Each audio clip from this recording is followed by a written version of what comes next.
Yes?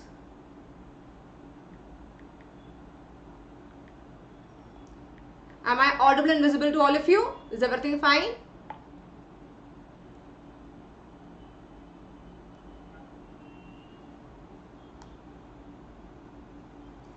Cool.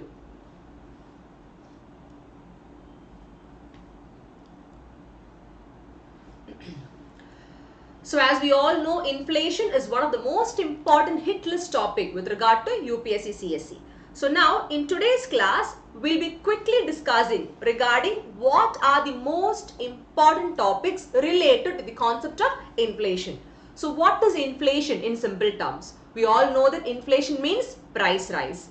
When there is a rise in the price of any good or services or commodity or services, it is called as inflation in simple terms. Now, having said that, let's say for example, when the price of tomato was rupees 10 kg today, but then the price is increasing to rupees 20 kg tomorrow. So that increase in price rise in simple terms is called as inflation. So now, how do you define inflation technically?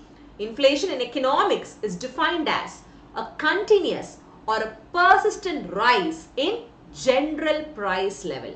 So that is called as inflation in simple terms.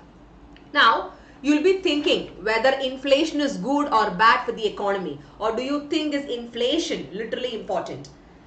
People will say that when there is a price rise, it has to be controlled, or let's say price rise should not happen at all, because it is becoming quite difficult for the common people to balance or to manage such kind of price rise in the context of their livelihood. But if you see, for a developing economy like India, inflation is a necessary and a natural characteristics. Without price rise, we cannot think of developing or growing to the extent that we want. But the most important point is we have to actually maintain the price rise within certain prescribed standard limits. That is why the Government of India along with RBI, the Reserve Bank of India, that is RBI, has come up with the concept called as inflation targeting. That is to target inflation so as to keep it on limits. So now, before going to the what is the meaning of inflation targeting and the related concepts of inflation targeting, you should also understand certain other important concepts that are related to inflation. So I can see a lot of chats. Yes, money content, Soham, Indian. I'm very happy to see all of you as well. It's been a long time. Yes, I know it's been a long time since I went live, but I'm very happy to see all of you. Yeah. So now, as I was saying, let's have a quick look into some of the different concepts as well.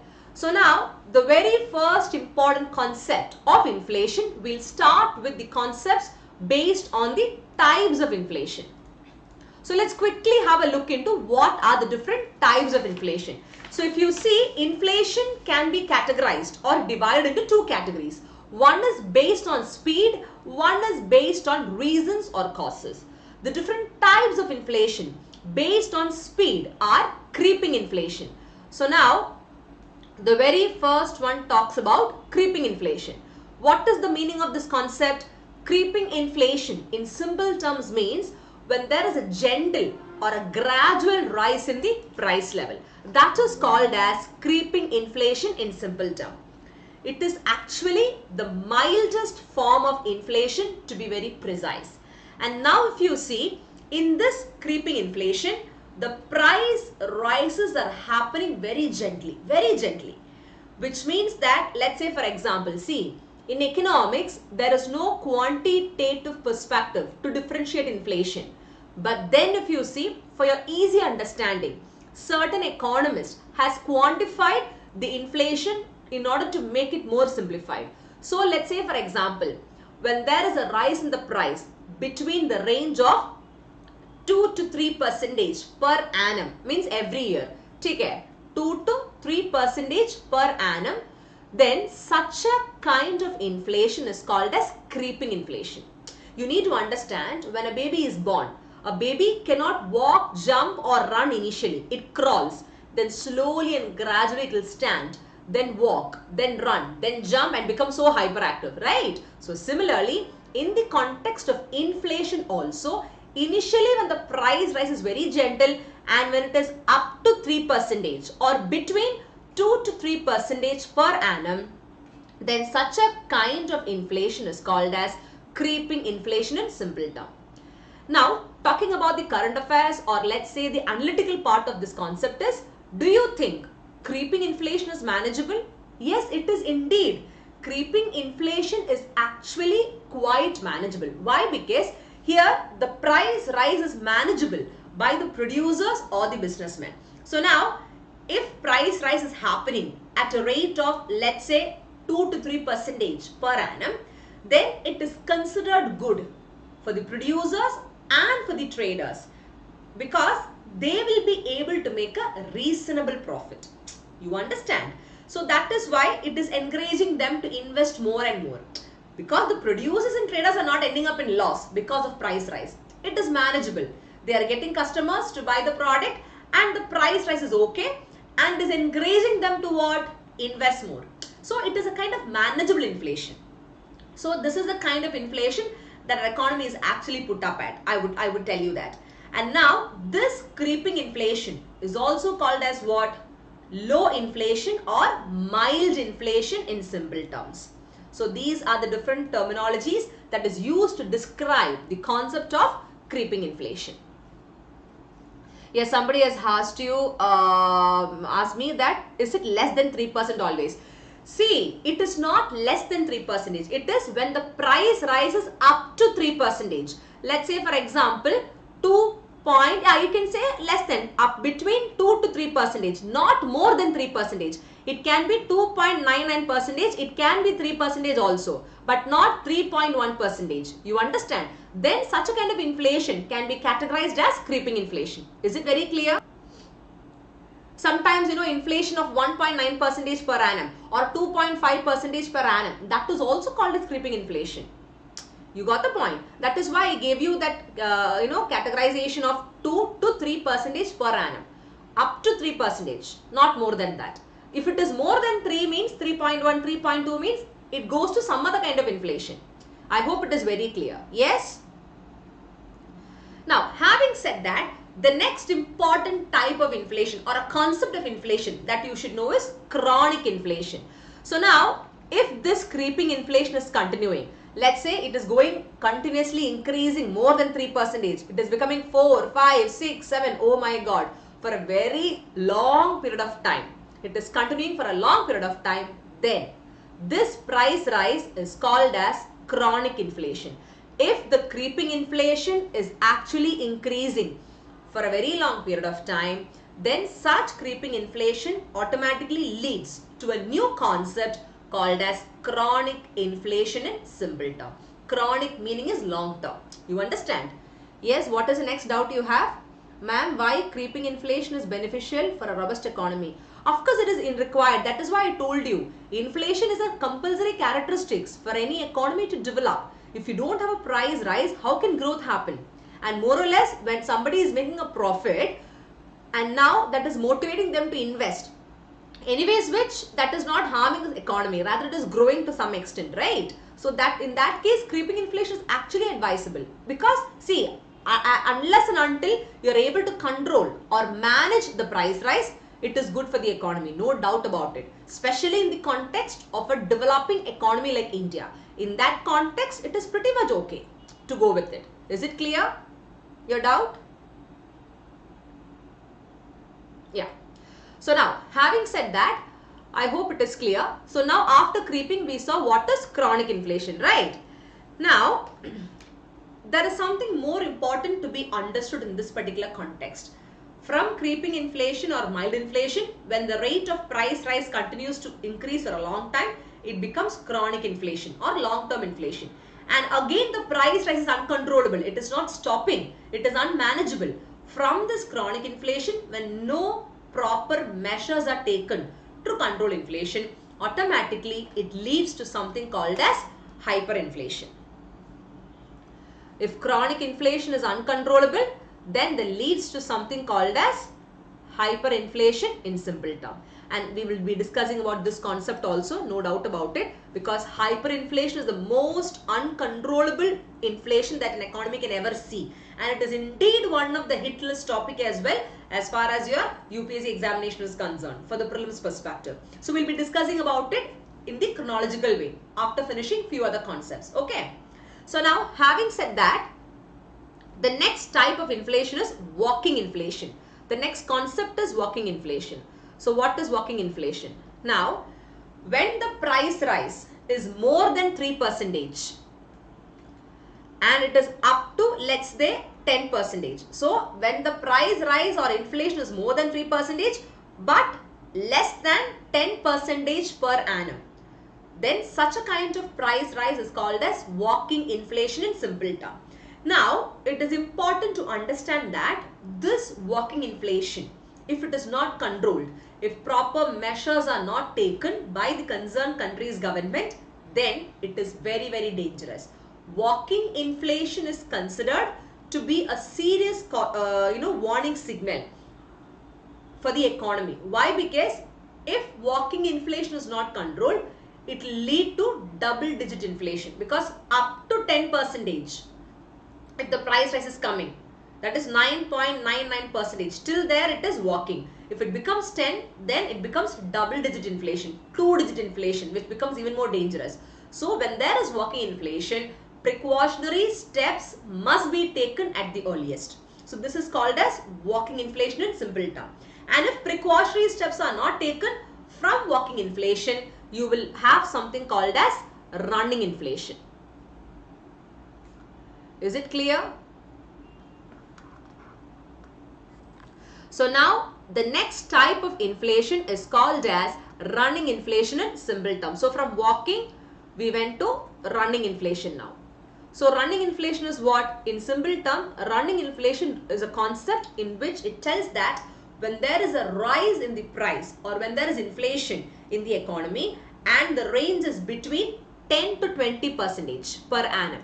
That is when the price rise is more than 10% but up to 20% per annum, such a kind of inflation or price rise is called as running inflation. And this is called as two-digit or double-digit inflation. It is indeed a very important concept to be understood. And it is quite dangerous for the economy also, because it is actually a very dangerous situation for inflation to end up in two-digit numbers. Is it clear? Now, having said that, after the so-called running inflation, the next important concept or type of inflation based on speed is galloping inflation or hopping inflation. You can call it as galloping or hopping or jumping inflation. So now when you are unable to control the price rise, or let's say when the rise in price of a commodity or service, or if there is inflation or price rise between the range of more than 20% to 999% per annum. In simple term, when there is a price rise of, let's say, 30%, 50%, 60%, 100, 200, 400 or 999% per annum, such a kind of inflation is called as galloping or hopping or jumping inflation. It cannot be more than 1000%, but more than 20 up to 1000% per annum. It is two-digit and three-digit here. So galloping or hopping inflation is also called as three-digit inflation, because you can see 3 digits coming up, right? And it is also quite dangerous. Now, if we are not able to control this particular galloping inflation, what happens? Automatically, it will lead to some other types of inflation, which is again quite dangerous for the economy. And that is called as hyperinflation in simple term.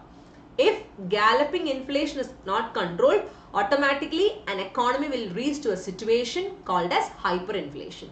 And now this is a very, very important concept of inflation. So actually, I didn't want to start with hyperinflation directly.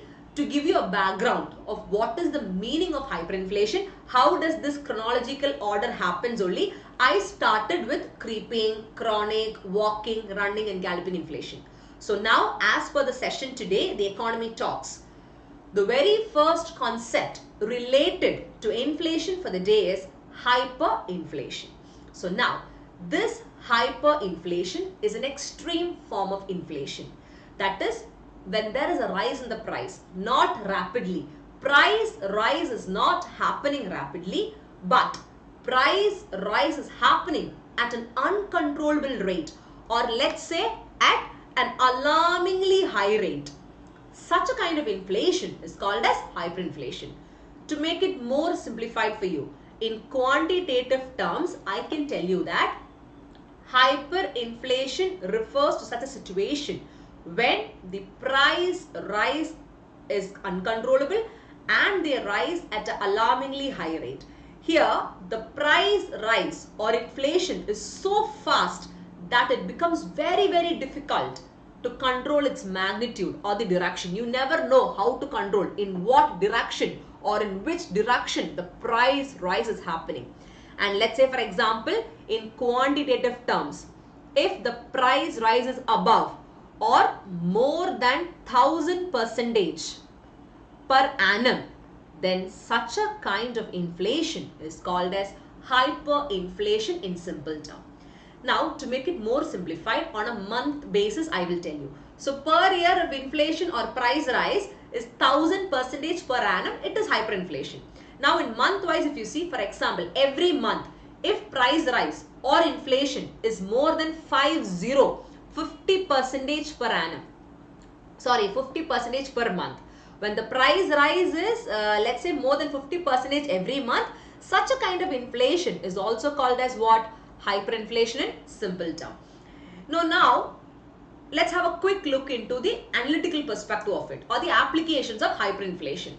Those who are taking down the notes, you can just write after the concept application and then current affairs of this concept. So, the application of hyperinflation goes like this. Why does hyperinflation occurs? Point number one, hyperinflation, which is an uncontrollable inflation, it occurs due to few reasons. One is there is a large increase in money supply. So what is money supply basically? Money supply means the total circulation of money in the economy. That is how much of money is being supplied in the economy. Let's say, for example, the money available with the general public, not the money that has been deposited or stored somewhere. You understand? But your demand deposits and your circulation of currency comes under money supply. In simple terms, the circulation of money in the economy among the general public is called as supply of money or money supply in the economy. It refers to the total stock of money. So, when too much of money supply is there, what happens? Too much of money supply will increase the PPP. What is that? Purchasing power capacity, called as purchasing power parity of the consumer. That is you and me. For example, when there is too much of money supply in the economy, you and me have so much of money with us. So, we can buy whatever we want. There is no constraint at all. So, what happens? Your purchasing power or capacity increases. In economics, we say the purchasing power parity, or let's say PPP increases. So, now in order to control the situation, slowly and gradually, the government will increase the price rise.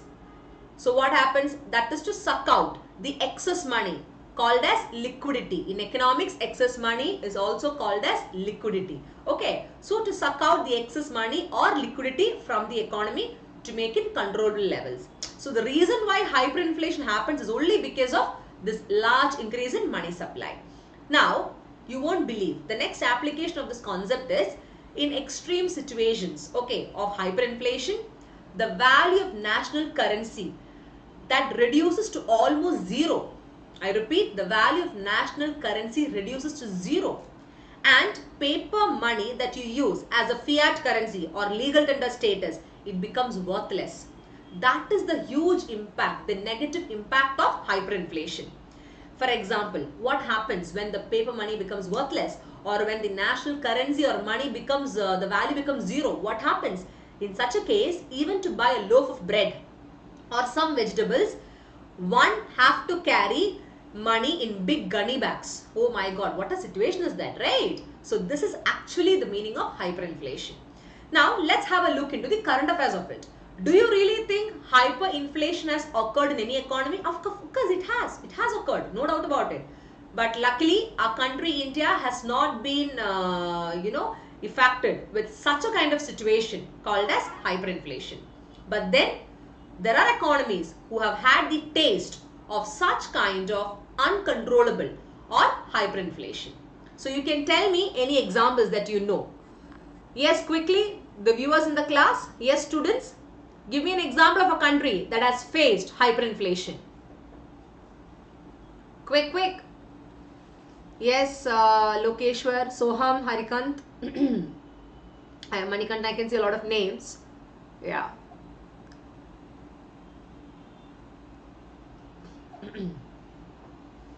People are thinking, the brains are working. Yes?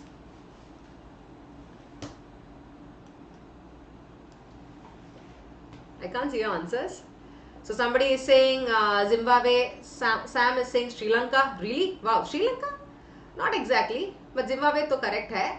Manikant is saying Venezuela. Wonderful. Yes, that's a kudos. Good, very good. So yes, my young officers, my students, as you all said, few of your answers are correct. So let me make it more easy for you. If you see in the year 2020, okay, Iran was affected with hyperinflation. I repeat, the country Iran. So now what did they do? When they had a situation of uncontrollable inflation, Iran had to introduce, you know what? They had to introduce new currency just because they wanted to tackle such kind of hyperinflation. And now, because of this particular issue, the Iran government even went up to such a case where they changed their national currency from Rial to Toman.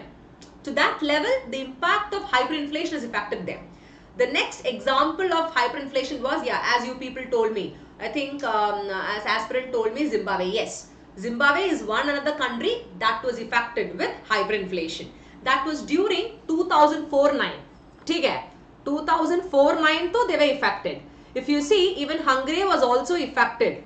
They also faced hyperinflation, and that is even before our country's independence. Since 1946, in 1946, my students, if you see, Hungary also got affected with hyperinflation. And as you said, in the year 2018, it was Venezuela. Venezuela also got affected with the so-called hyperinflation. They underwent a situation where it was uncontrollable. And by the way, you know what was the percentage of hyperinflation? Anything more than 1000% per annum, I told you, is hyperinflation. Or let's say every month when the price rise is more than 50%. You won't believe, in 2018, the economy of Venezuela was affected with hyperinflation at the rate of more than 1 lakh percentage. Approximately 1,30,000%. They were affected with that in 2018. So that's something, which is indeed uncontrollable. But luckily, our country, India, because of the so-called inflation targeting that we are not at all affected with such kind of scenarios till today. But we have had the taste of inflations, no doubt about it, but no extreme situations, because we have been able to target or control inflation to a certain level. That is the reason behind it. Yes? So I hope hyperinflation is very clear, crystal clear to all of you. So this is what you should know with regard to hyperinflation. Take care. And indeed it is one of the most important hit list topic, no doubt about it as well. So now, having said that, it is very important to discuss the other important terms also related to inflation. And one more thing, this hyperinflation is also called as 4-digit inflation or quadruple inflation. QUARDPLE, quadruple, because it's 4-digit. Okay, you can just make a note of it. 4-digit or quadruple. Sometimes, different names can also be given. So you should not be confused, right? So now, having said that, it's high time for us to now move on to the most interesting topic of inflation, called as inflation targeting. Yes, Sagar, happy to see you in the class. 1 second. Yeah. So yes, my students, shall we go to the next concept? Indeed, the most amazing concept, the hit list concept, and the concept that every UPSC aspirant should know with regard to the topic inflation. It is inflation targeting.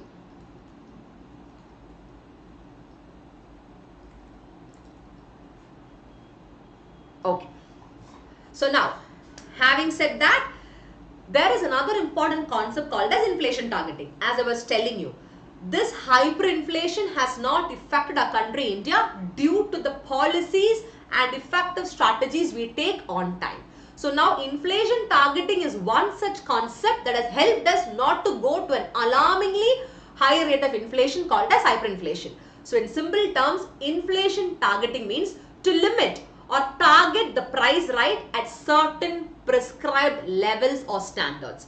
Now what happened was, like in the year 2014-15, the RBI, that is a central bank of our country India, was having so much of discussions regarding how to control price rise. So they came up with a concept called as inflation targeting. Now for that they had to put forward a committee to discuss what can be done to control price rise. So in the year 2014-16, what happened was, like a committee was put forward and an expert committee was under the chairmanship of a person called as Urjit Patel. So Mr. Urjit Patel was actually the ex-governor of RBI, but during the year 2014-16 period, he was actually the deputy governor of RBI. He was not the governor but deputy governor.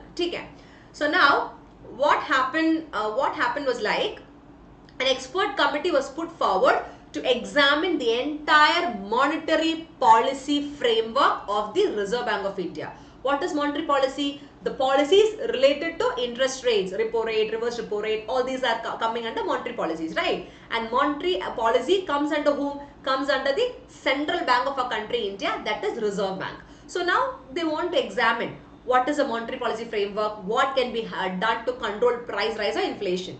So now what did they say? They said that this expert committee suggested that let us do some do some changes with regard to the inflation perspective that we are following today.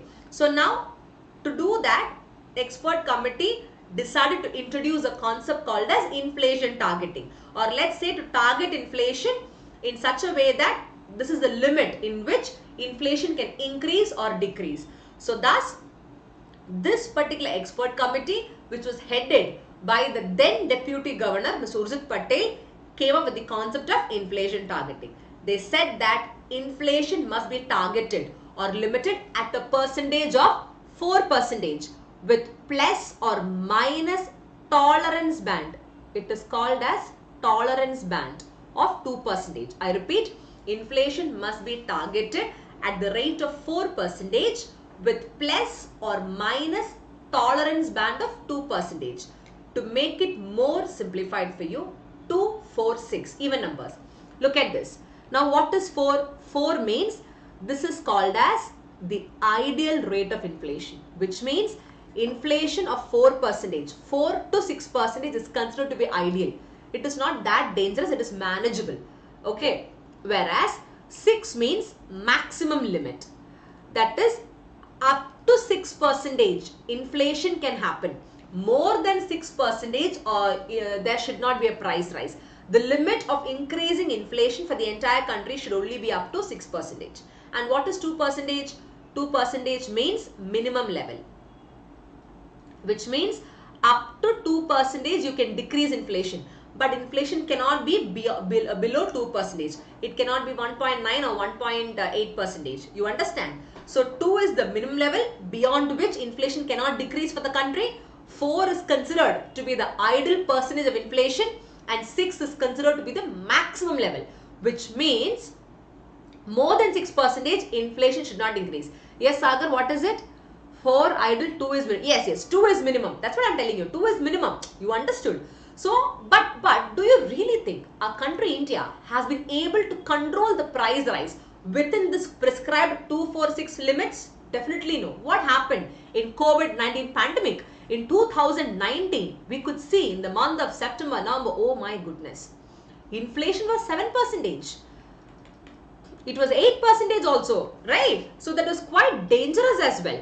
It was even more dangerous for the economy to, control as a whole. We were not able to control. So now, having having said that, it's very important for you to know that such kind of inflation targeting, in spite of having that limit also, due to this pandemic scenarios, we were unable to control the price rise. So, but again, the government works very hard to make sure that the price limit or the price rise is within certain prescribed scenarios or limits. You understood? So now, this is called as inflation targeting in simple term. Now, what do you think could be the level of inflation of today? What is the inflation rate in India today, guys? Anybody?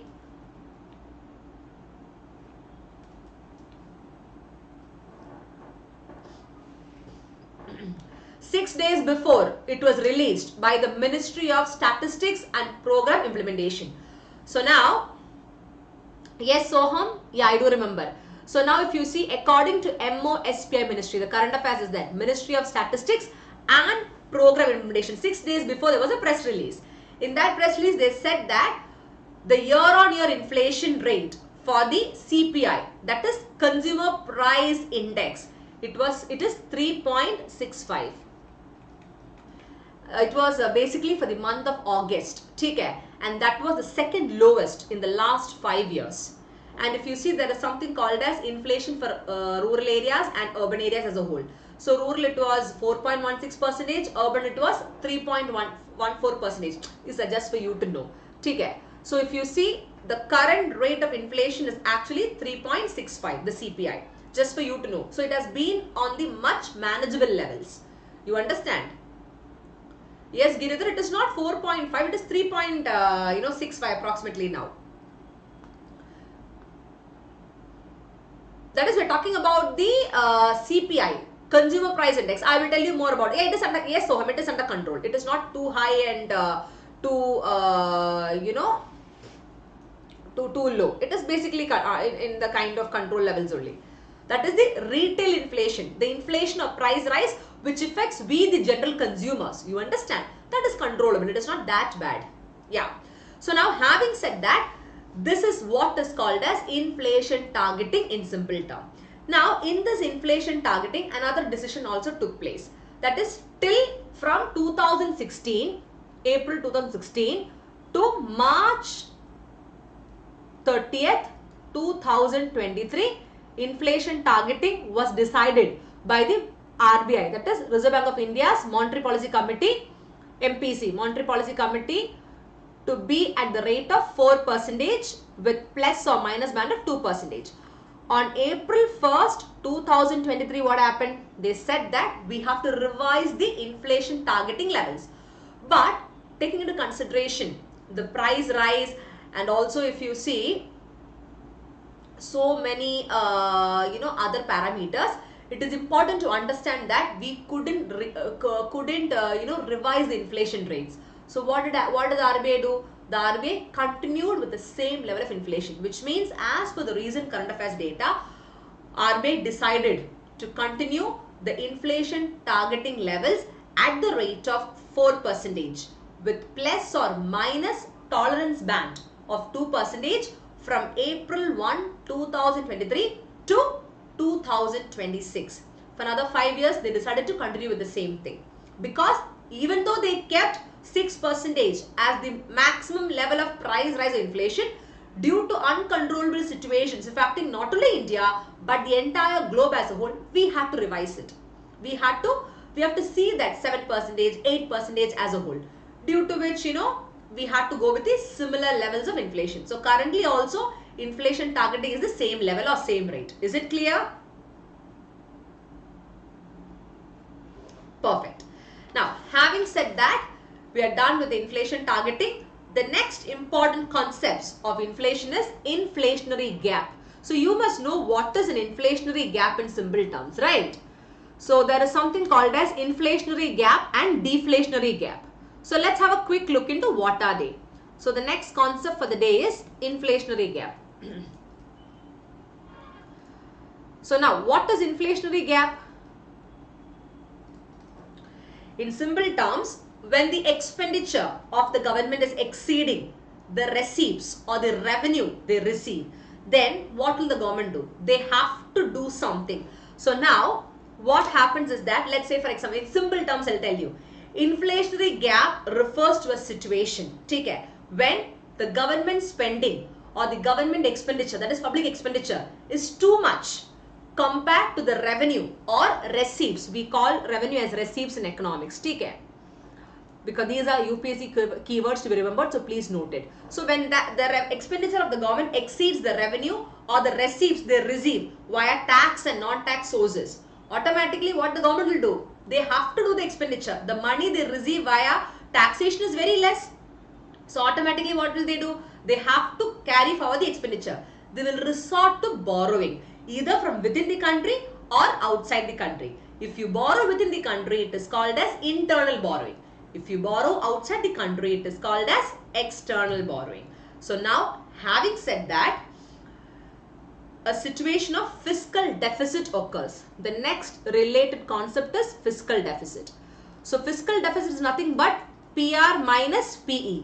Public revenue minus public expenditure. Don't get yourself complicated. I'll make it more simple to you. In many textbooks, they will give it as fiscal deficit means public revenue falls short of public expenditure.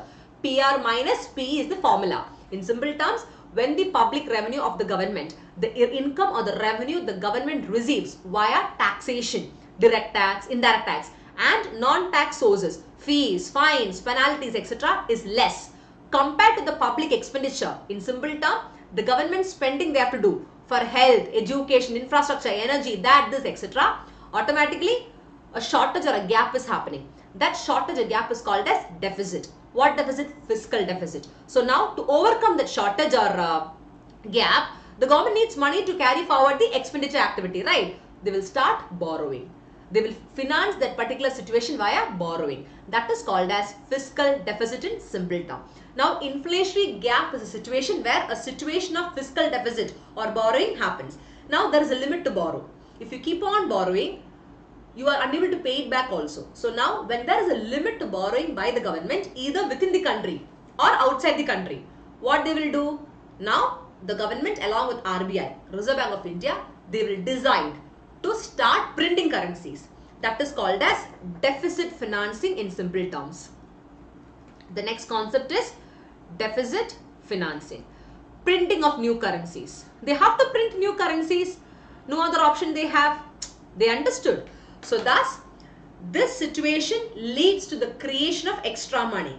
Automatically, when extra money is created, I told you something called as money supply. You remember? That is circulation of money in the economy. When there was no money, now the government either through borrowing or through deficit financing. That is through fiscal situation of fiscal deficit is there, the government went for borrowing. When there is a limit for borrowing, what did the government do? They went for printing of new currencies called through deficit financing. Automatically X, Y, Z, whatever it is, the money is being created in the economy. So now in such a situation, what do? They keep rolling out or injecting more money into the economy.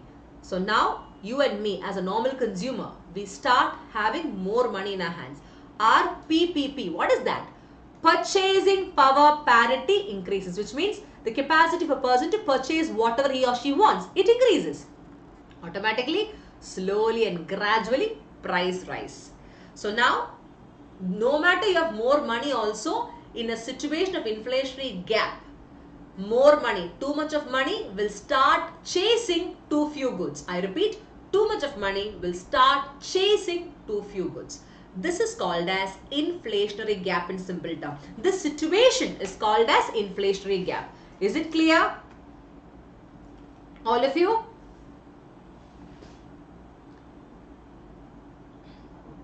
To make it more simple, I can tell you that an inflationary gap is a macroeconomic concept which actually measures what? The difference between the economy's actual GDP and its potential GDP, that is the growth rate, when it is operating at full employment. Is it clear? In simple terms, when the actual GDP of a country is higher than the potential GDP. So you will be thinking, what is potential GDP? You know what is GDP, right? Gross domestic product. What is potential GDP? That is, potential GDP means what is the maximum level that an economy can produce. That is, what is the maximum level of output an economy can produce when all the resources are utilized to the fullest possible level. For example, I have, let's say, 80 to 100% of resources. When I am utilizing all the resources, what is the maximum level of output that an economy can produce? That is called as potential GDP in simple terms. So now, this so-called inflationary gap measures the difference between actual GDP, which could be 5%, and potential GDP, which could be 8%. You understood? That's called as potential GDP in simple term. Yes? Yeah. So now, having said that, the next important concept, like your inflationary gap, there is something called as deflationary gap. Just the opposite. If inflationary gap is a situation where the public expenditure or public expenditure or spending of the government is more than the revenue, public revenue that they receive, what is deflationary gap? The opposite. That is, the opposite of inflationary gap is deflationary gap. Now, in such kind of situation of deflationary gap, what is deflation? When there is a fall in the rise of prices, or when the price levels continuously fall, it is called as deflation. So, deflationary gap refers to a situation when the government expenditure or the spending is less compared to the revenue or the receipts the government receives. For example, the government receives 200 crore via taxation. That is the public revenue of the government, for example. But the expenditure is only 100 crore, which means 200 and 100 crore difference is what? Again 100 crore. So, another 100 crore is just like that with the government. They don't have an expenditure for that. The revenue is 200 crore, but the expenditure is only 100 crore for the government. So, again they have a gap of 100 crore with them, which is excess of money. Such kind of situation is called as deflationary gap in simple terms. Is it clear? So, now in inflationary gap, what happens? Fiscal deficit happens. Less of revenue, more of expenditure. So, the government has to borrow. In deflationary gap, what happens? It is not fiscal deficit. In deflationary gap, it is a situation of fiscal stimulus. What is it? The next concept is, you can write it down. You can take a note of this. Fiscal stimulus. Inflationary gap leads to fiscal deficit. Deflationary gap leads to fiscal stimulus. Fiscal stimulus refers to a situation when the government expenditure or the public expenditure is less compared to the public revenue or the income the government receives. That's it. So now, what happens in deflationary gap? Is it good? No, because I've told you that inflation is a compulsory characteristics for any economy to develop, especially for India. So, in a situation of deflationary gap, if expenditures do not happen more, it is also bad. Too much of good is also bad, by the way. So now, having said that, this deflationary gap situation will slowly and gradually lead to what? Slow down of the economy. You understand? It will go to recession, slowing down of economic activity. That happens during deflationary gap situation. Is it clear, all of you? Yes? Good. Now, the next important concept which you must know is inflation tax. Amazing concept, right? What is inflation tax? I hope many of you would have heard about it. Some of you would not have heard. You'll be hearing for the first time, but it's very interesting, guys. It's very, very related. These are all related concepts. Inflation tax. What is tax? In simple terms, tax is a compulsory contribution paid by whom? Paid by we the citizens or individuals to the government without expecting any direct benefit or services. You pay tax. Do you go to the government and ask, hey, listen, I have paid a tax, you better give me the service? No. You will get the service or benefit via roads, railways, electricity and other social security benefits, right? So similarly, this is called as tax. Now, how can tax be connected to price rise? That's why we call it as inflation tax. Very simple. This is something similar to your inflationary and deflationary gap. To explain this concept called as inflation tax only, I taught you what is inflationary and deflationary gap. Okay. Now, inflation tax in simple term refers to a situation, or let's say a situation like inflation tax happens when the spending of government or the government spend more than its receipts. The expenditure of the government is too much compared to the revenue it receive, leading to what? Leading to a situation of deficit financing. For example, again, the revenue of the government is 200 crore. For example, the government is getting 200 crore revenue, public revenue from tax and non-tax source. But the expenditure the government has to do, public expenditure, investing in various socio-economic activities is 400 crore. There is a gap or a deficit. Deficit means gap. Gap or a deficit of 200 crore. What will the government do? Can the government go and say, hey, listen, I cannot, do this expenditure. I cannot spend for education. I cannot spend for health. Can they go and tell the public? No, they cannot. Hook or crook, they have to manage the scenario. So what they will do? As we all know, the next thing is borrowing, or that is fiscal deficit. A situation of fiscal deficit will lead to borrowing. Within the country, internal borrowing, or outside the country, external borrowing. Okay. Else what they will do? They will start printing currency with the help of RBI. A situation of deficit financing. Now, when money is coming either through borrowing or through printing of new currency, that is deficit financing. What happens? PPP, purchasing power parity of the consumer or the person increases, because money supply is happening in the economy. We are injecting or introducing more money into the economy when money is not there. So public expenditure is done by the government and giving more services and money to the people. So when the expenditure is more and the revenue is less, the government has to inject money into the economy. Money is less. So when money has been injected to the economy via these ways, automatically the purchasing power capacity or parity of people increases. When that increases, what happens? You and me can spend whatever we want. The spending of people actually increases, right? Now, to control this excess money supply, the government will slowly and gradually start shooting up or increasing what? The price of the commodities. So now, when they do that, they are able to collect the money from the people, because and pay off whatever borrowing or borrowing that they have taken from the other country or within the country. So here it acts as a tax, which means that the government is actually borrowing money, because they don't have sufficient money with them to carry forward the expenditure activity. Am I right? So now automatically when the government spends more than the revenue that they receive by deficit financing, it leads to inflation, because money is being injected by the government to the economy via expenditure activities of them. Automatically this extra spending which is done by the government is not that stupid to keep quiet. The government will try to get back that money by increasing the price of the commodity. You understood? The government is injecting money to the economy and doing all the expenditure activity.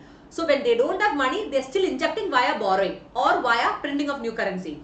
To get that return, what they do? They will now start increasing the price of the commodity slowly and gradually. So people end up paying more money to buy one particular commodity. So automatically it is acting like a tax. The price rise here act like a tax for the government to get back the money they have borrowed from the other countries or within the country in order to carry forward the public expenditure activity of the country. This is the logic. Is it clear? This is called as inflation tax in simple term. Is it clear, all of you? Yes? Now, having said that, the next important concept of inflation is inflation spiral. It's like a spiral notebook, guys. It's very interesting. Inflation spiral.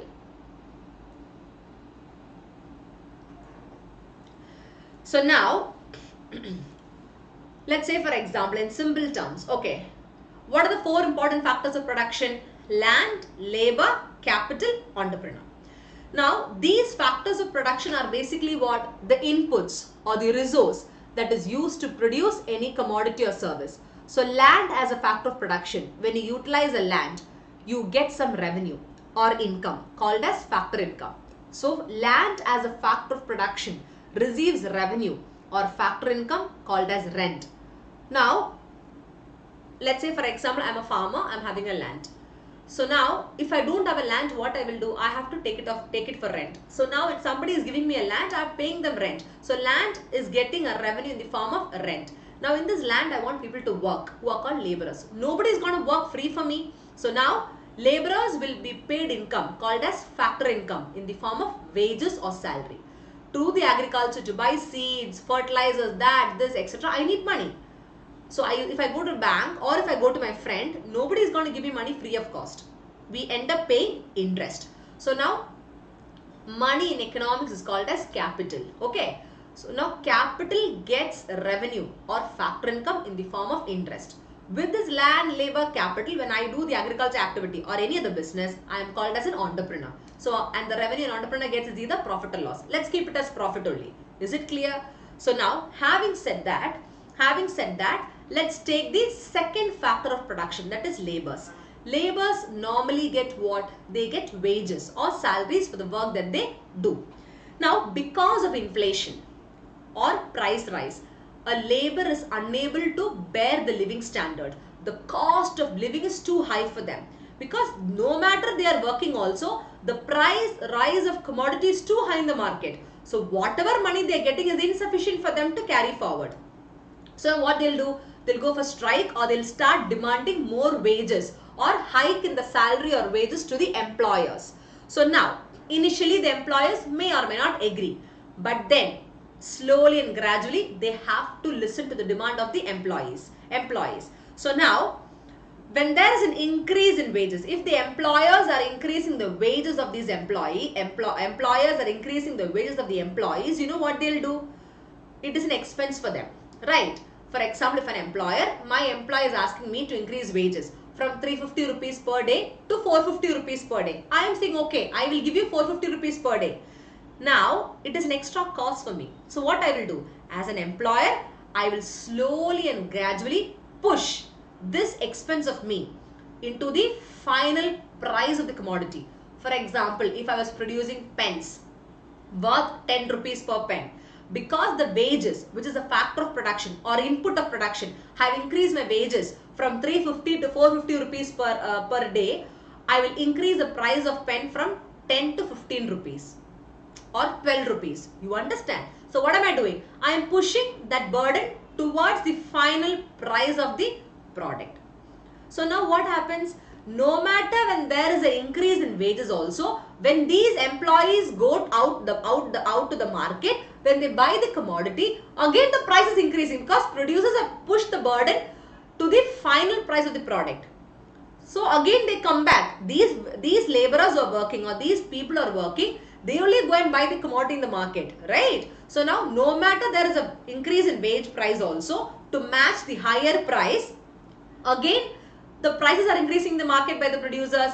So there is no point. Even if they are getting 450 rupees per day as an increase in wage also, the price of rice has increased from rupees 30 to rupees 40. So kya fayda hai? What is the profit? They're nothing. They end up paying still higher prices. So they're caught up in a circle or a cycle as a whole.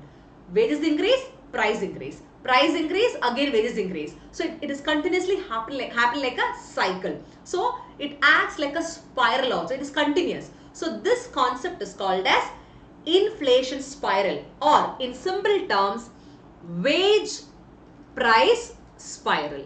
I repeat, inflation spiral or wage price spiral. Is it clear?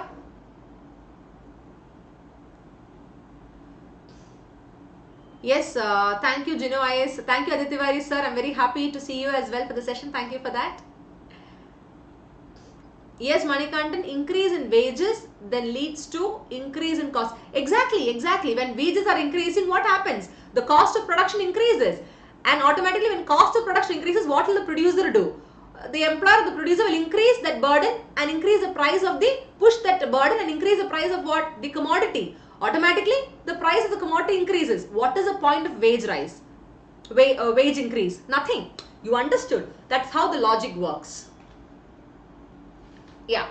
So now, this is called as inflation spiral or wage price spiral in simple terms. Is it clear all of you? Yes?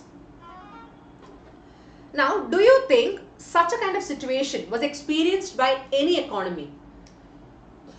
I don't think, right? You don't think it could be experienced. But actually, it was experienced in the year, or let's say an economy, US economy. The US economy experienced such a kind of situation in the year 1935. This was discovered. You won't believe. the US economy in the year 1935 discovered this inflation spiral or wage price spiral as a reason for increase in inflation in their economy way back in the year 1935. So this is the current affairs point, the current affairs point as well that you need to know. Is it clear? Perfect. Now, shall I move to the next concept, my students? Yeah. The next concept is inflation accounting.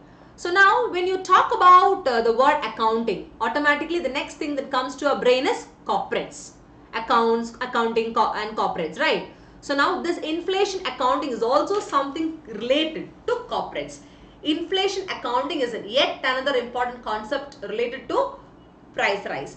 Now for example, in a corporate company or in corporates, okay, what do? They make profit. Now in corporates, when they declare the profit, it may appear as if profit has increased due to inflation or price rise effect, which is just a nominal profit. There is a difference between nominal profit and real profit. Nominal profit refers to the profit that an entrepreneur or an entrepreneur gets before minusing all the other expenses like wages or salaries, electricities, tax, etc. Once you give all that, once you, let's say for example, if a person's profit is 10 lakh, after paying your rent, wages, salaries, electricity bill, every other expenses, they are having only 7 lakhs in hand. That is a real profit. Nominal is the main amount, whereas real is the nominal is the gross amount and real is the net amount. You understand? So now, having said that, in inflation accounting as a concept, so now when they declare the profit, it is actually the nominal profit without making any expenses.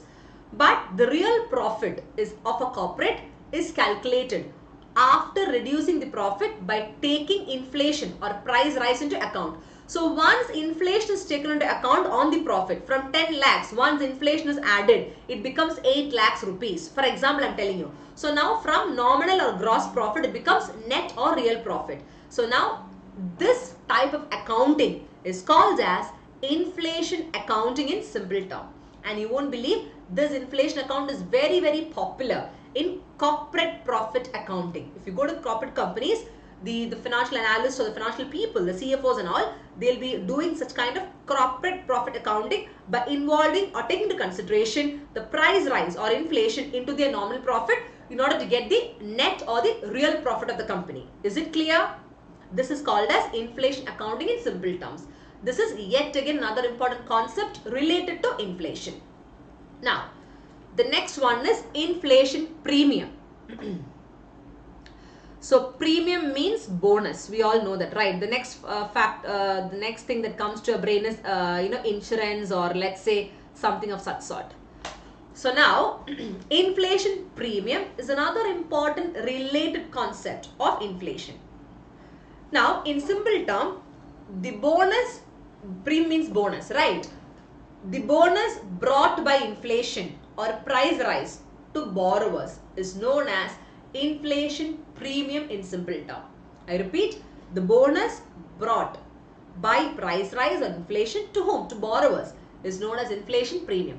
I'll make it more simple for you. Let's say for example, take care.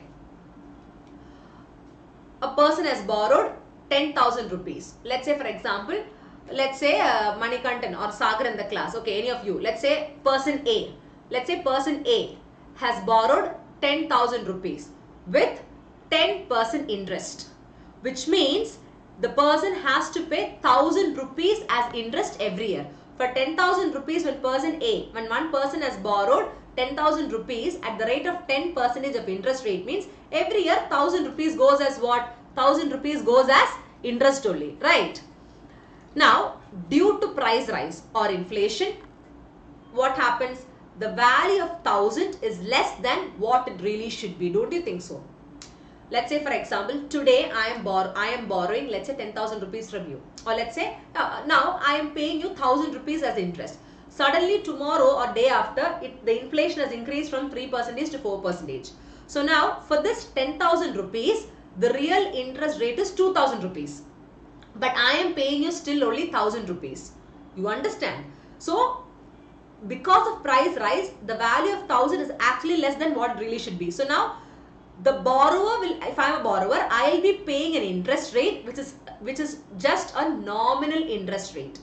No matter inflation is increasing in the economy tomorrow also, I have borrowed 10,000 rupees at the rate of 1000 rupees. 1000 rupees per year as interest rate. No matter there is a price rise tomorrow or day after also, still I will be paying 1000 only, which is a nominal interest rate. I am not taking into consideration the price rise or inflation in the economy. So now, for example, from this 1000 rupees, if I am paying 2000 rupees per month or per year as the interest means, I am taking inflation into consideration. Increasing interest rate, taking inflation or price rise into consideration will lead to what? Real interest rate. Now, if you see in banks and all, okay, previously I am talking, previously before 2000 and all, 2001, 2 year before that and all, normally the lending institutions, the banks, the NBFCs, everybody, they used to lose a lot of money due to inflation. They are giving, let's say, 1 lakh rupee to you, and every month you have to pay 2000 rupees as interest, for example. Now, when there is a price rise, for this 1 lakh rupee, the real value of interest is 4000 rupee, but you're paying only 2000. So who is at a loss? The lending institution such as bank is at a loss. Am I right? Because they are collecting interest at a nominal interest rate, at a gross rate. Real interest rate is when inflation is taken into consideration. I taught you inflation accounting because of this. Just for you to know, when inflation is taken into consideration only, from nominal amount you will get the real amount. You understand? So now what happens? They are paying only this same rate of interest, which is nominal rate. So now they end up losing money. To overcome this situation, you know what happened? In the year 2003, especially the banks in India, they started indexing inflation, which means they index inflation into consideration and made it real interest rate. Why? In order to reduce the losses, which means that today if somebody is borrowing 1 lakh rupees from a bank, the interest rate is not 2000, it will be 3000 to 4000, for example. So now tomorrow, even if the inflation increases from 3% to 4% also, the bank does not end up losing the money that they should get as interest. The real value of the money is what they get back, because they have indexed and they have kind of kept a value which is quite acceptable by the economy. So then they are not ending up losing the money. So they take precautionary steps to keep the rate of inflation in such a level. Is it clear? This is called as inflation premium in simple term. Now, having said this example, connect the definition. The bonus brought by inflation to borrowers is known as inflation premium. It's a bonus, right? When inflation is not taken into consideration for paying the interest, automatically the borrowers are at a benefit and the lenders are at a loss. So that is called as inflation premium in simple term. Is it clear? Yes, Location, what is it? Inflation premium is the extra return the investor required to compensate for the loss of, what is it?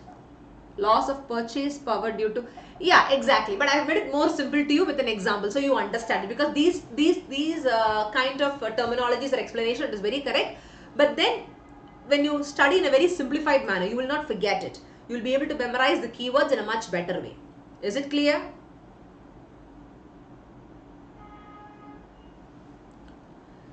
Yeah. So now, having said that, let's go to the next topic.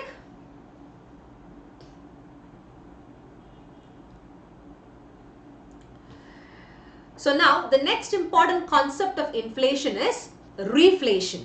So now, a lot of you would have heard about this concept as well. It is a very interesting, topic, reflation. So what is reflation? Very simple. Though the terminology may look a little difficult, but it's very simple. Reflation. So these concepts are quite important to be understood in the right way as a whole, children. That's very important again. So what is reflation? Very simple. If you want to know what is reflation, you should first know what is recession.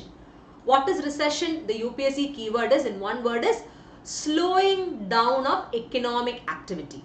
In simple term, when there is less of employment, when the investments are very less in the economy, when no investments are happening, when no employment is happening, when every production has come to a situation of standstill, slowly and gradually the economy is depreciating or decreasing all the activity. There is a slowdown in the economy. What happens? It is a situation called as recession. So now you can see something here. This is called as business cycle. The top portion is called as boom. The lower portion is called as depression. And the middle portion is called as recession. So now when the economy is too good, there is full employment, there is too much of investment, too much of profits, it's a period of boom, like how happy you are. Now the opposite of boom is depression. No employment, no investment, the economy is completely in a situation of stagnancy or zero. It's called as depression. Whereas between boom and depression, there is a stage called as recession. That is, it is a warning stage, slowing down of economic activity. If proper actions are not taken to rectify the situation of recession, then automatically the economy will end up in depression. The very latest example that you can relate to the situation of recession is COVID-19 pandemic. Indian economy was entering into a situation of recession, but the rightly approach of the government by introducing Atmanirbhar Bharat Abhiyan, the 20 lakh crore economic stimulus package, by introducing that, they were able to recover the economy by not going into depression. So if the government is taking proper measures at recession to rectify or bring back the economy, then we will not end up in depression. Is it clear? So now, having said that, let us connect this recession to reflation concept. So what is reflation? If there is recession or slowing down of economic activity in the economy, why? Due to lack of demand. Now, the government may take a very conscious policy.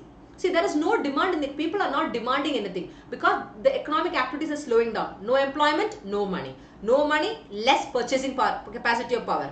Automatically, per capita GDP, everything comes down. So now, when there is a recession in the economy due to lack of demand, automatically the government will now start taking a very conscious policy. How? By increasing or inflating the prices. How? By increased government expenditure or spending. The government will start spending more and more money. The government will start borrowing money from other countries. The government will start, deficit financing, printing of currency. Why? To inject more money into the economy. So now there is sufficient money in the economy to carry forward the activity, to overcome the situation of recession. Slowly and gradually, the PPP, purchasing power parity of the people, increases. Money supply also increases. So now, the government has to do this. There is no other option for them. So the conscious effort taken by the government to increase the public expenditure or the public spending just because there is recession in the economy and there is no demand in the economy by the people because there is no money with them. Such a kind of situation is called as reflation in simple term. So now, reflation is a situation which is deliberately or consciously brought by the government through increasing the public expenditure they should do just because they want to trigger or grow the economy. Is it clear? This is called as reflation in simple term. Yes, Manikantan, Japan is one of the country that uses reflation. Exactly, yes. Because Japan is a country that, as you said, is a country that faces always or is always affected with natural calamities. From the scratch, they will have to start. So they always use such kind of conscious policy by inflating the prices. They do that by increasing the government expenditure. When the government expenditure increases, what happens? More money is coming. People can buy whatever they want. Recession is slowly taken off. Automatically, too much of money will again lead to too much of problem. So inflation is shooted up. Slowly and gradually, excess money is sucked out. So that process keeps on continuing. So here the point is, reflation is a situation or a concept that comes when the government is taking a conscious policy. When that policy is introduced with the government to increase the public expenditure just because they want to overcome recession. That is deliberately done by them, intentionally done by them. So then they'll be able to trigger the economy. It is called as reflation in simple term. Is it clear? The next one is stagflation. So the next concept is stagflation. So now, stagflation is a concept in economics that shows the presence of both stagnance and inflation. In simple term, when there is a presence of both unemployment and price rise. See, when there is inflation or price rise, you cannot say that there is no growth. But stagflation refers to a situation there is growth. Sorry, there is no growth, but there is still price rise. There is too much of unemployment, there is no employment, but inflation or price rise is happening. When there is no employment, no income. No income means low purchasing power parity. Low PPP means low per capita income and low GDP, right? But in the situation of stagflation, there is inflation or price rise, but no growth at all. That's called as stagflation in simple term. See, according to some traditional thinkers, they say that if there is price rise, then unemployment will reduce. When there is inflation, how can unemployment reduce? That's how they say. Anyways, so basically stagflation is a situation where there is a presence of both unemployment and price rise. In simple term, when there is stagnation, which means inflation has to come down. But here it's the opposite. It is shooting up. Is it clear? Price is increasing, growth is very slow, and unemployment is very, very high. That is a situation of stagflation. And now an economy that has witnessed or faced stagflation is US economy. In the year 1970, the US economy faced a situation called as stagflation. And this happens when economy is in stagnation and government tries to trigger the economy by introducing a lot of policies. And due to the government policies, price will increase. But stagnation or slow growth will still continue. This is called as stagflation in simple term. One such example or a related concept is Reaganomics. I repeat, Reaganomics. Now there is a person called as Ronald Reagan. He was the 40th president of US. Just like Manmohan Singh, Dr. Manmohan Singh sir, who introduced LPG, liberalization, privatization, globalization in the year 1990, which is a new economic policy or reforms to revive the entire Indian economy in US economy. What happened was like the 40th president of US called as Ronald Reagan. He introduced a concept called as Reaganomics because US economy was suffered or affected with the situation of stagflation. There was inflation but no growth. The growth was very, very less. So now he said that let us introduce policies by cutting down the taxes, by spending more on social welfare activities and military or defense activities. So now through this the economy can revive. You understand? So that is called as Reaganomics in simple terms. Is it clear? When you study stagflation, you should study Reaganomics as a whole. That is a related concept. Yes? Yes, Sagar, what is it, ma'am? Did India use reflation policy during COVID? Of course, yes, we did. See, when we were entering into a recession, see, the point here is India was not in recession. India was entering into recession. So it was not a reflationary policy. We were taking policies like Atmanirbhar Bharat Abhiyan or self-reliant or self-independent India mission. All these things were taken in order to prevent us from going into recession. So reflation is when we are already in recession because of lack of demand. Then conscious policies are taken. So our country was slightly better because we were never into recession. We were entering only. Before that, we could immediately, introduce this Atmanirbhar policies and we could be better enough for the scenario. Is it clear? Now, having said that, the next topic of the day and the last topic for the day is squeeflation. The next related concept of inflation is squeeflation. It's very interesting. So now, squeeflation refers to a situation when there is a rise in the price of certain selected commodities. We all know that inflation is what? The rise in the price of commodities, right? So now, when there is a rise in the price of only food items, whereas there is not at all a rise in the price of non-food items. For example, the price of tomato, onions, meat, milk, etc. is increasing. Whereas the price of laptops, electronic items, furniture, that is still the same. It is not increasing. That situation is called as squeeflation in simple term. In India, if you see in the year 2009-10, these are current affairs guys, 2009-10, food items experienced a very high rise in the prices. But the non-food items, the price of them remained stable. It was untouched. So such a situation is called as squeeflation in simple term. That situation led to the emergence of a concept called as squeeflation. Why it is called as squeeflation? It is squeed, S-K-E-W-F-L-E-D, squeed, okay? Because the price rise or inflation is only because of food items, nothing else. That is why it is called as squeeflation. Is it clear? So there are two more concepts. I told this is the last concept, but there are two more other concepts of inflation. One is core inflation and headline inflation. So under core inflation itself, there are different categories of inflation. So what is core inflation?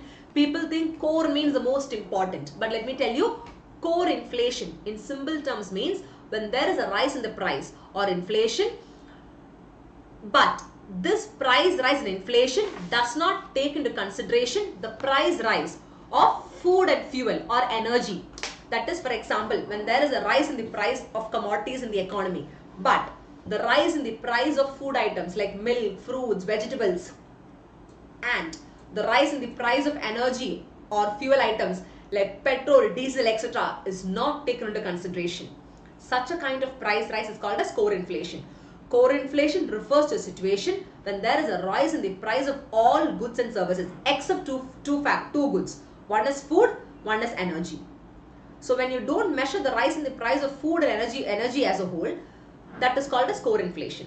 See, in Western countries, the impact of core inflation, or let's say in Western countries, the impact of the rise in the price of food and energy, that was not that great. But for a country like India, food and energy, it has a huge impact among the masses of the people. But when you ignore them and measure inflation, it's called as core inflation. And do you think this core inflation is highly considerable? Definitely no. See, in our country, India, agriculture prices are subjected to monsoon fluctuations, the weather, and energy prices, that is the fuel price, is subjected to what? International oil price fluctuation. So in such a kind of situation, we can never say that core inflation is acceptable. This core inflation was used for the very first time in our country in the year 2000-2001. But later, due to criticism, it was taken off. Because see, energy and food prices are very important for the Indian masses, no doubt about it, right? So now, core inflation cannot be considered as an accurate indicator or measure of inflation to take decisions at the bottommost level, because we are ignoring food and energy, right? So it's never considered a better or accurate measure, and policymakers personally don't take it up. But core inflation is having a long-term impact on policy rates or interest rate. When there is a rise in core inflation, automatically, what will the RBI do? The central bank of a country will also increase the policy rates or interest rate like repo rate and all. See, because we are not taking into consideration food and fuel. Apart from that, every other price rise is calculated. That time RBI does this perspective also. It deals with the core inflation, deals with the long-term policy framework rates.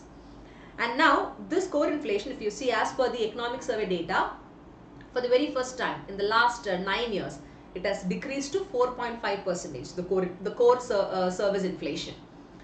So now, having said that, the next important concept is super core inflation. Core inflation measures the rise in the price of commodities except food and fuel, right? Whereas super core inflation is a concept which measures the rise in the price of every commodity except the rise in the price of gold and silver. When you exclude to measure the price of gold and silver, such a kind of concept is called as super core inflation. Now, the next concept of core inflation is refined core inflation. That is, in 2023 economic survey, they said that it is high time to address the issues with regard to core inflation. Why don't we think of including food and energy prices also while measuring core inflation? Such a discussion led to the rise of a concept called as refined core inflation in simple term. That's it. The next is headline inflation. So now the opposite of core inflation could be headline inflation, but not exactly opposite, to some level. When there is a rise in the price of commodities and we take into consideration the price rise of all the goods and services, including food and fuel prices, such a kind of inflation is called as headline inflation in simple term. The reason why core inflation excludes or does not include food and energy prices because of the volatile nature of it. Price of food and energy keep on changing now. Because of that, we don't include. But in headline inflation, that is 101% taken into consideration, which means that headline inflation is actually a kind of inflation more applicable for a developing economy like India. whereas core inflation is quite applicable for a developed economy, because headline takes into consideration the volatile price rise of food and energy also, and everything as well, whereas core doesn't take that into consideration. In our country today, headline inflation means CPI, Consumer Price Index. In the next session, I'll be coming up with the factors affecting inflation like WPI, CPI, PPI, etc. In that, we'll be discussing in detail about what is CPI and all. Is it clear? So now these are the different concepts that you should know with regard to inflation. I think more than 10 plus concepts we covered in today's class, and I hope all these concepts are crystal clear to all of you and you enjoyed this live session. So don't forget to subscribe Civils Plus IAS, the YouTube channel, and on Instagram I have a page called as Nishanomics, NISHONOMICS. So go and Google out Nishanomics. Do follow Instagram as well for all the updates, and do subscribe this YouTube channel Civils Plus IAS for getting more quality videos. And also feel free to put down your feedbacks via the comment box of how the session was, how did you benefit out of it. At the same time, if you want any new topics to be taken for the upcoming sessions, you can feel free to put it down also. Accordingly, I'll plan the recorded or the live sessions based on the request you people give. Is it clear? So yes, my students, my young officers, I had a great time with you as well. Thank you so much. It is indeed a pleasure seeing all of you for the live class, and great interacting with all of you as well. See you soon with more productive quality videos. Till then, thank you and Jai Hind.